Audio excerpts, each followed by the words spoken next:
Hey fandom, it's me, Aaron. And the name by which I am known is Tony, the friend of Draw. And we are here today to talk about The Avengers, which was an amazing film. What? This is a comic show. We're here to talk about this week's comics. The Avengers was the best film we've ever seen. We talked about that a little last week. We could do our own thing about The Avengers. Seriously, if you didn't like The Avengers, I don't want you shopping at my store because I can't trust your mental stability and I will punch you in the face before you punch me in the face. But this guy Tony will not stop talking about The Avengers. It's such a good movie! Like, he built a shrine to Joss Whedon. Joss Whedon and Hulk. I have it's a green Joss Whedon that I bow to every day. He is a newlywed and he has to decide what his freebie is going to be, whether it be Hulk or Joss Whedon. It's a dilemma. Hulk is a picture. Anyway, Hulk smash! But all right, I'd catch for that, man. All right, this week is another amazing week of comic. Last week was Free Comic Book Day. It was the biggest day in the history of a comic shop. It was amazing. Shoulder to shoulder. It was awesome, and we gave out so many free comics. And there was a store in town that didn't even have free comics because they're like, those cost money. We can't. It's like, dude, if your store did not give you free comics on Free Comic Book Day, do not give them any money the other 360 whatever days of the year there are. Do not. Do not. That's our holy day, man. Yeah. That's a sacrament of comics. Free Comic Book Day. So, and if they run out at noon, that's just as bad. Because there was a store, the closest store to us ran out at noon, and we got all their overflow, and we could handle it, dude. I'm taking on all comers, you know? Like, it was the best day in the history of the store, sales-wise, and the amount of people, and the amount of smiles, and the amount of faces. Oh my goodness. And we also relaunched the Geek Easy that day. And it was a great day. It was a great day. But you guys don't care about this because you're not local. No, all you care about is the comics. Now, this week we have 3 Night of Owls, including the flagship Batman that we've been singing its praises every month, every time it comes out. And next week will be the hardcover Court of Owls. Not this week, next week. I think it's the 16th for some reason that comes to mind. But boom, we got this one, which was spectacular. And good. You know how Snyder's connecting all these things to the past, Gotham and whatnot, and the circus with Nightwing. And now it seems like Alfred's taking on this little oracle role here. And maybe there's something in Alfred's past. I don't know. It's amazing. Also, you know, Batgirl, this is where you're getting the Commissioner Gordon. This is where you're getting, there's a female talent after Batgirl. And, you know, the Bat Signal, even that might be compromised. Everything's compromised. This is one night of Gotham being completely compromised. And for you people that say, you know, all those sexist shots, look at this preteen butt. Look at this. This is good. I mean, I like this. And this is pedophilia fat fodder right here. No. Come on now. This is good stuff. It's it's equality. And who does not want to see Damian fight the Talon? Who does not? Because he's a brutal murderer that holds back. Now he can cut loose. Oh yeah. Amazing. Fantastic. This, if you were not wanting to see Sinestro get redeemed, you know, a lot of people, there's people that like the Indigo Tribe, there's people that hate the Indigo Tribe. Well, here's all the secrets of the Indigo Tribe revealed. It is as teased with Abin Sur, and this single issue here is the culmination of all of the Indigo Tribe teasing. And it is definitely titillating, it definitely has payoff, and the next part is the final part, and I'm ready for it. I'm ready for this to all explode. I'm excited. Yeah. You know, anything with Abin Sur and Sinestro and their shared past. And written by Jeff Johns. I'm into. As far as Marvel, you got Uncanny X-Force 25. This is the return to form. Issue 24 was a great one-shot. 25 launches the next whole thing with the Omega Clan bringing the killing and the murdering to X-Force. X-Force has been trying to kill the villains before the villains kill mutants. But what about a mutant group that finds out about them and tries to kill them? Boom, it's here. You get all kinds of ultra-violence and characterization and amazing stuff. I can't say enough about it. And there's backup stories with the obese Deadpool that was Opina and Remender that was in some kind of weird Deadpool one-shot that nobody got, like Deadpool 9000 or something. And there's a Wolverine story, too, by Rick Remender and Opina. So, I mean, this is great. If you haven't read them, they're new to you. If you have read them, read them again. They're great. It's not like your memory is that good. I mean, you probably all smoke weed.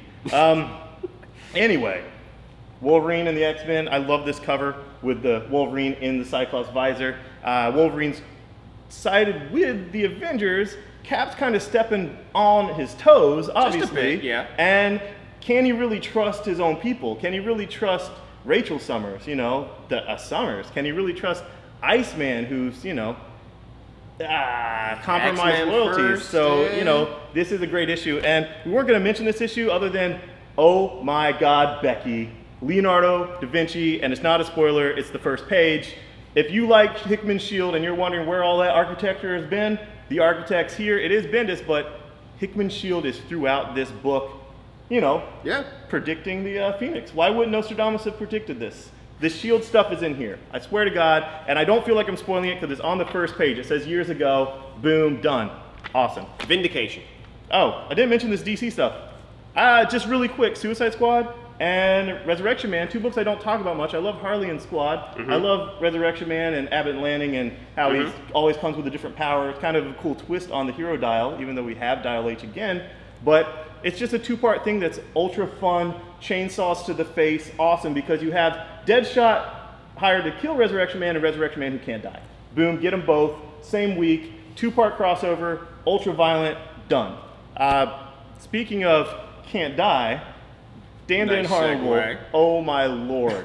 This is the guy from Cross and Stray Bullets and all that, and Ferals, David Lapham, you know, can do gore and whatnot, but this is the ultimate slacker dude as a private investigator. It's like Eastbound and Down if the guy was a private investigator and if he couldn't die. Couldn't die. Or even get hurt. Right. And it has all the sex and all the craziness and all the ridiculousness, but it's very funny and very just... It's cross humor you don't want to wash yourself after laughing at. Yes, yeah, it's not horror and it's not gore, but there is ultra violence, there is a lot of sex, and it's very funny. I loved it. Walking Dead 97 is the first issue after Trade 16 that comes out on June 6th. So if you are going to get Trade 16 on June 6th, I highly suggest you get this issue this week. It's going to sell out everywhere. It's leading up to the issue 100 big 8-cover extravaganza, and it's good. Daryl and Merle and them, they're going to be in here. The characters from the show that aren't in the comic book are going to be in the comic book. I'm not saying it's this issue, but I'm saying this is the first issue after the graphic novel, and historically, those have always sold out, and people will beg for them. Just do yourself a favor and get it now before the collection even comes out on the 6th. You don't have to read it before the 6th. Just get it now. No. And Choker, Templesmith, and McCool, they signed here. We put together a whole signing tour for the launch of their book. We got so drunk, threw up everywhere, did all kinds of illicit stuff. They wrote all over my bathroom walls. We set the floor on fire, actually, with some moonshine in here in the Proto Geek Easy. And there's actually a picture of our store in the back of the Choker thing. It's, you know, a picture of the beer gone. No beer. Rest in peace beer.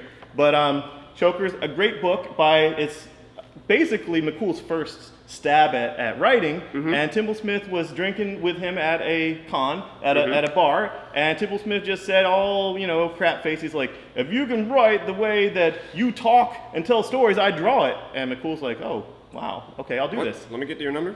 So this is like a very gritty, like Fell or like Transmet, but very little sci-fi, more grit, more dirt, more the sci-fi is just a backdrop to the noir goodness. Yes, it's noir. So check it out. It says Volume 1. I don't know how long it'll take them to get Volume 2. And lastly, we're going to talk about the Pro. We're going to finish on the Pro. No, we're going to finish on Atomic Robo. What's Atomic Robo? Atomic Robo was one of the best, most fun comics in comics today. This, Volume 6, is the Eisner-nominated arc that is going to change the face of this character forever. It's got fantastic art by Scott Wegner, brilliantly hilarious writing by Brian Clevenger. Brian Clevenger. That guy's a jerk. That notwithstanding, our friend Luke McDuffie from Nerdy Show is a character in the comic. Nobody cares about that, and no one cares about Brian Clevenger. He lost the Eisner several years ago. Didn't you lose the Eisner too? Yeah, but I didn't lose to like My Chemical Romance. I lost to a story in Israel, all right? Now, Brian Clevenger is a nasty man that is basically ostracized by the whole industry and is only friends with you and Nerdy Show. Oh, you mean ostracized by people like Greg Rucka that he got back in the comics, who wrote the introduction to this volume? All right, so if you...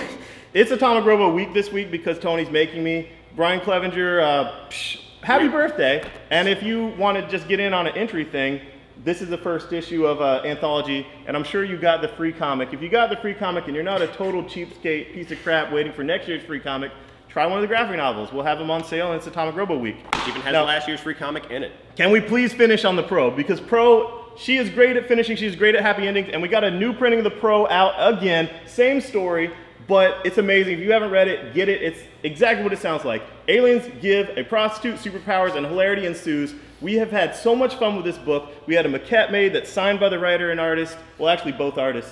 Palmiani is a writer too, but it's not signed by Innes yet. I'll bring it to PhoenixCon and get him to sign it if it doesn't break. But you know, we've had a girl that we paid to dress up like the Pro and pretend to take money for sex. We just love this book, and if you're into sleazy, funny stuff, and I wish that they did something with the Pro and the boys, like a one-shot crossover, because that would be perfect. But if you're into sleazy, slutty stuff, and you want the free like soul cleansing gimme that is drawn by a woman, yes, get this. Get the Pro. The Pro is amazing. It's totally disgusting and totally like, I mean, look at her symbol. That's her symbol. All right, so thanks guys, and come and check out all these good books. It's freaking insane. Come check out the new Geek Easy, recently reopened. It's gorgeous. Yeah, thanks, bye-bye. Bye.